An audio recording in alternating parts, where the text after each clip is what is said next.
Sziasztok, üdvözlök mindenkit! Azon szerencsés emberek közé tartozom, aki eddig az OBSBot szinte összes termékét kipróbálta. És hát, hogyha erről a cégről van szó és a webkameráiról, akkor nekem a Tiny sorozat az egyik kedvencem. Szóval olyan nagyon nem kell győzködni, hogy hát Péter, itt van ez a Tiny 3, próbáld már ki, egyből igent mondtam rá. De az igazi meglepetés akkor következett, amikor megkaptam a csomagot, és ott volt a cég új mikrofonja is, a Vox SE a dobozban. Persze adja magát a kérdés, hogy mit tud a két eszköz így egy setupban együtt. Ezt fogjuk most megnézni.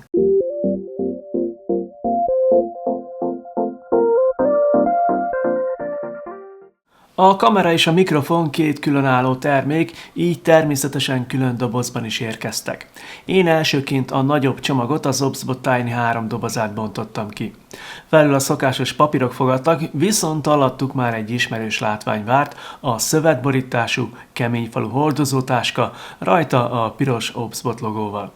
A tokot ezúttal is egy cipzárral lehet kinyitni, és ahogy széthúztam elsőként, a rögzítéshez szükséges kiegészítő került a kezembe. Csak ezután emeltem ki magát a Tiny 3 kamerát. A doboz másik felében egy külön rekeszben kapott helyet, a kábel és egy átalakító is. Összességében itt is azt a megszokott, letisztult és profi élményt kapjuk, amit az OBSBottól már úgymond elvárunk. A kisebb dobozban már a Vox SE mikrofon várt rám. Kinyitva egy szürke, kompakt méretű szövettáska fogadott, amit szintén egy cipzár zárt. Ez a tok valamivel vékonyabb falu, mint a kameráé, viszont belül meglepően jól szervezett. 4 külön zsebbe szépen elrendezve találjuk meg a kiegészítőket. Itt kapunk egy kábelt, egy szélfogót, többféle rögzítési megoldást, magát a Vox SE mikrofont, valamint egy dokkolóállomást. Összességében egy kifejezetten gazdag csomagot kapunk, főleg egy ilyen apró táskához képest. Nézzük meg közelebbről magát az OBSBot Tiny 3-at. Az első, ami rögtön feltűnt, hogy még kompaktabb lett, mint az elődei. Az egész kamera mindössze 49 mm magas, és a súlya is csak körülbelül 63 g, ami elképesztően könnyűvé teszi ezt az eszközt. Ami viszont ennél is érdekesebb, hogy a méretcsökkenés ellenére egy nagyobb szenzort kaptunk, amit őszintén szólva nem feltétlenül várná az ember így első ránézésre. Videós képességek terén is hozza, amit kell, 4K 30 fps, illetve akár 1080p 120 fps is elérhető, ami már kifejezetten jól jön, ha valaki smoothabb mozgást szeretne. Természetesen megmaradt a Tiny széria egyik legnagyobb erőssége, a 2 tengelyes gimbal rendszer, viszont az AI követés tovább fejlődött. Kapunk egy fejlettebb témakövetést, gesztusvezérlést, hangvezérlést, sőt már hangkövetést is. És bár sokan valószínűleg külső mikrofont fognak használni, érdemes megemlíteni, hogy a kamera 3 beépített mikrofonnal rendelkezik, amelyek zajszűrésre is képesek, így egy alap setuphoz akár önmagában is használható. Ha viszont már szóba kerültek a mikrofonok, itt jön képbe a Vox SE. Ez egy kifejezetten kompakt, vezeték nélküli csíptetős mikrofon, ami első ránézésre is inkább egy ilyen plug and play megoldásnak tűnik, mintsem valami túlbonyolított rendszernek. A mérete és a súlya minimális, gyakorlatilag észre sem veszett használat közben, cserébe viszont 48 kHz 24 bit hangrögzítésre képes, ami már bőven elég komoly minőséget jelent akár videózáshoz is. A kapcsolat vezeték nélkül történik stabil, alacsony késleltetésű átvitellel, és ideális esetben akár 100 méteres hatótávval is számolhatunk, ami azért eléggé nagy mozgási szabadságot ad számunkra. Ami még külön pozitív, hogy többféle rögzítési lehetőséget is kapunk, chipesz, mágneses megoldás, illetve nyakba akasztható opció is van, szóval tényleg könnyen a saját setupunkhoz tudjuk igazítani ezt a Vox SE-t. Adódik a kérdés, hogy miért érdemes ezt a Vox SE-t használni, ha a Tiny 3-ban már eleve van 3 mikrofon. A válasz egyszerű: hangminőség és kontroll. Hiába van több beépített mikrofon és zajszűrés, azok mindig a kamera pozíciójához kötöttek. Ha távolabb ülsz, elfordulsz vagy változik a környezet, az a hangon is hallatszani fog. A Vox SE viszont végig közel van hozzád, így egy sokkal tisztább, konzisztens hangot kapsz. Kevesebb visszhanggal és jóval kevesebb környezeti zajjal. Ráadásul az egész rendszer úgy lett kitalálva, hogy szinte azonnal együttműködjön a cég ökoszisztémájával. Így tényleg egy nagyon kényelmes, felcsíptetem és működik élményt ad majd számunkra. A jó kép és hangminőséghez viszont nem elég a hardware, kell mögé egy jól használható szoftver is. Szerencsére ezen a téren az OBSBot az elmúlt években hatalmasat lépett előre. A saját szoftverük mára simán felveszi a versenyt más videós vagy akár streaming megoldásokkal is. Egyszerre több eszközt is képes kezelni, ami kifejezetten jól jön, ha például több kamerával dolgozunk. Emellett jeleneteket állíthatunk be, finom hangolhatjuk a kép és hangminőséget, szabályozhatjuk a kamera követési módjait, a gesztusvezérlést, sőt még különböző AI funkciókat is. Ami viszont talán ennél is fontosabb, hogy ezt a rengeteg funkciót egy kifejezetten letisztult és könnyen átlátható felületen kapjuk meg. Nos, a mostani rövidke kis részletbe ugye a Tiny 3-nak a képalkotási képességét fogjátok látni. Megpróbáltam ugyanúgy belőni a képet, mint ahogy a Canonnal szoktam, ugye. Amit most látok, az, hogy teljesen sötét szobába ülök, egy minimális fény jön be itt a fejem mögött, ott a redőnynél, ha látjátok, de ugyanígy szoktam használni a szobát akkor, amikor a rendes felvételeket készítem. Azért lehet látni, hogy a képalkotás ebbe a sötét szobába is egész jól sikerül a Tiny 3-nak. Megjegyezném, hogy egyébként most ebbe a pillanatban a kamerának a 3 mikrofonja az, ami rögzíti a hangomat.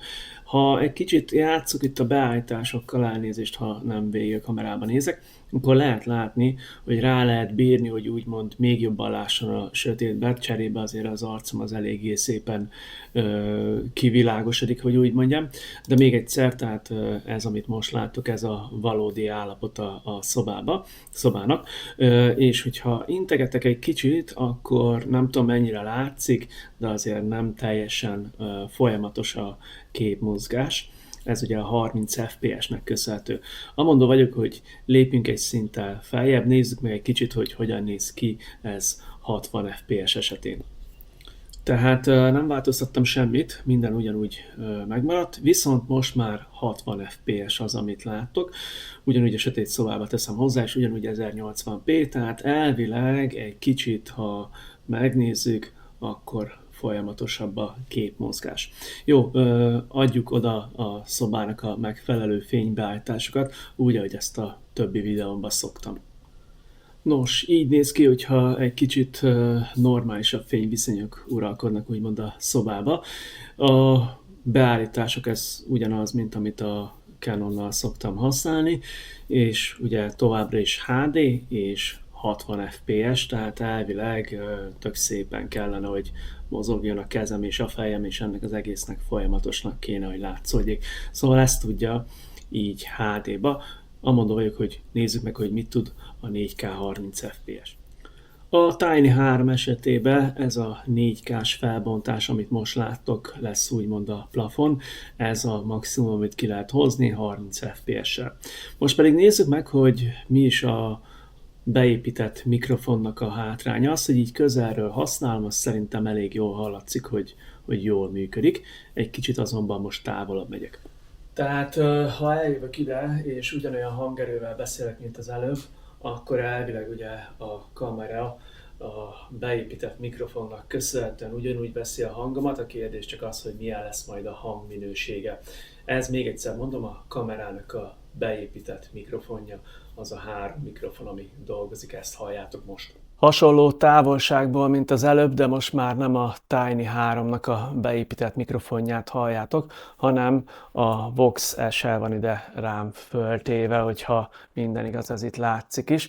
Tehát ezt a külső mikrofont használom. Ugye ez wireless értelem szerint, és hát a minősége a hangnak biztos, hogy jobb lesz, hiszen úgy fog hallatszani, mint hogyha tényleg közel lennék a mikrofonhoz, hiszen közel is vagyok. Tehát így működik együtt a kamera és a mikrofon. Ami viszont érdekes, hogy van rajta ugye egy kezelőszerv, egy gomb, amit most mindjárt megnyomok, és ugye oda be lehet programozni több dolgot. Először is lehet ugye a dupla kattintás, elkezd rezegni ilyenkor nekem a mikrofon, hogy váltás történt. Ugye a zajszűrést fogom tudni módosítani, annak a 3 állapota kikapcsolva, a zajszűrés alacsony, illetve magas Zajszűrés, ez a 3 opció van.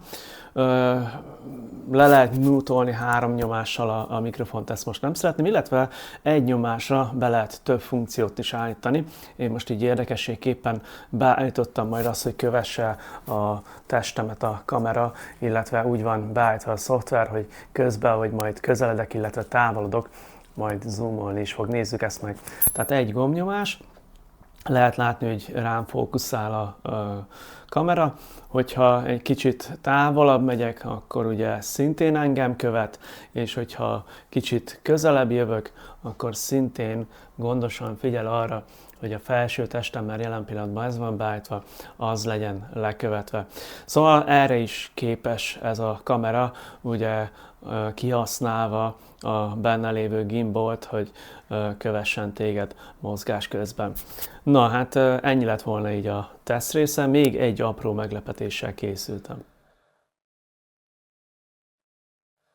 Bár nem hinném, hogy lesz olyan, aki ez miatt a képessége miatt veszi meg a Tiny 3-at, azért lehet ilyet is csinálni vele, tehát gyakorlatilag a kamera engem vesz, ugye most fölmegyek ebbe a T pozícióba, hogy úgy mondjam, és követi a mozdulataimat, tehát hogyha én elkezdek integetni, akkor ő is egy ilyen kisebb késleltetéssel, de elkezd integetni ugyanúgy, sőt, igazából, ugye, ha elfordulok, és a törzsemet megfordítom, akkor szintén követi azt, illetve, hogyha a lábamat fölemelem, akkor azt úgy szintén képes lekövetni. Szóval elvileg ilyet is lehet csinálni, rengeteg avatár van, többféle háttér, van női hang is egy csomó, illetve férfi hangból is van bőven választék, jelen pillanatban így erre képes még a Tiny 3. A két OBSBot terméket ezúttal is a Gamers Live-tól kaptam meg tesztelésre, amit nagyon szépen köszönök nekik. Ha megtetszett az OBSBot Tiny 3 vagy a Vox SE, akkor érdemes lehet rájuk nézni a Gamers Live oldalán. Jelenleg a Tiny 3 nagyjából 147 000 forint körül, míg a Vox SE körülbelül 27 000 forintért érhető el. Ha már ott jársz, használhatod a promóciós kódomat is, amivel egy kicsit faraghatsz majd a végső árból. A részleteket megtalálod a videó leírásában. Összességében azt tudom mondani, hogy a Tiny 3 egy kiváló folytatása a szériának, hiszen egy kompaktabb, hardwareben erősebb eszközt kaptunk, ahol az AI funkciók is értelmes, jó dolgokkal bővültek. De persze a legnagyobb vonzereje ennek a kamerának a hangalapú vezérlés, hangkövetés, arckövetés, testkövetés, egy csomó olyan funkció, amivel az ember tényleg teljesen testre tudja szabni a videózást. Szóval azt kell, hogy mondjam, hogy a Tiny 3 ezt a 147 000 forintos árát simán megéri, főleg ha belegondolok, hogy a mostani setup, amit használok, az nekem mennyibe fájt. Itt pedig fogom az egészet, leteszem, rádugom egy USB kábelre, és rögtön működik magától azonnal. Szóval igen, egy nagyon jó rendszert adott a Tiny 3-mal az OBSBot számunkra. Persze, hogyha a hang is fontos, és főleg akkor, hogyha mondjuk olyan előadást tartasz, amikor eltávolodsz a kamerától, mondjuk egy táblánál magyarázol, vagy ilyesmi, akkor a Vox az fogja neked biztosítani azt a minőségi hangot, amiben úgy szintén nem nagyon lehet belekötni. Szóval a két eszköz igen működik együtt, nagyon jól kiegészítik egymást, és szerintem igencsak ajánlott vétel annak, akinek erre szüksége van. Személy szerint én a videózásban pont ezt szeretem a legjobban, mindig új eszközöket próbáltok ki, felfedezhetem, hogy azok mit tudnak, miben változtak, miben fejlődtek. Ha tetszett ez a videó, akkor dobj rá egy lájkot, ha feliratkozol, azért hálás leszek, ha X-en is bekövetsz, azt szintén megköszönöm. Ha bármi kérdésed lenne a két termékkel kapcsolatban, akkor a videó leírásában feltelted azokat, megpróbálok rá időben válaszolni. Köszönöm, hogy itt voltatok, találkozunk legközelebb is, sziasztok!